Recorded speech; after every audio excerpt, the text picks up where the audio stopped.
Shohëm shumë raste që prind me qëllim apo pa qëllim, edukatorin kryesor të fëmijëve tyne e lojnë telefon. Ja jep telefonin prej mujve, 7 muj, 10 muj, fëmija i vogël, e merr telefonin dhe futet në për ato rrjetet sociale që ndoshta një i rritën nuk din me i përdor.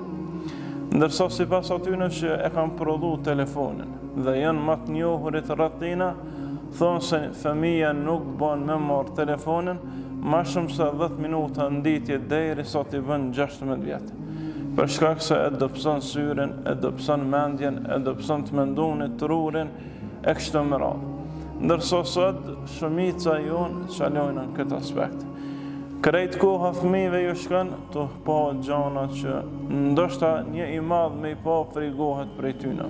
Gjana të mërshme që kanë bo, njerëz me qëllime të caktune që me jau shpërla trunin edhe me i frigu prej vezhlis që friga një farmënyre me ju fut në palc.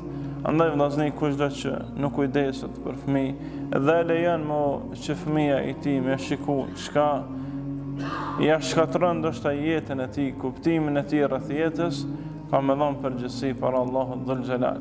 Përgjegjësia më e mirë është duke u ballafaqu me të, duke u marrë me të.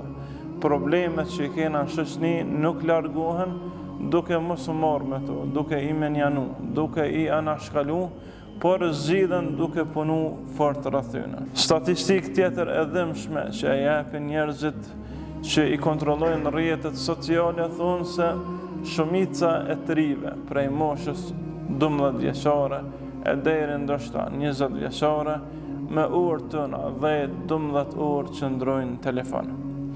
Kjo është tepër. Ky njeri as nuk mëson, as nuk punon, as nuk ja sheh kërkush hajrin që shtojnë, as prindët e tij, as familja e tij, as rrethi i tij dhe të nestra as shoqënia nuk përfiton kurrë prej tij. Andaj të mundohëm t'i vëdësojnë fëmijët tonë, të rritojnë që të largohen dhe të shfrytëzojnë jetën e vetë në ato gjëra që ju bën dobi dhe ka hajrin to, e lutem Allahun të na vëdësoj.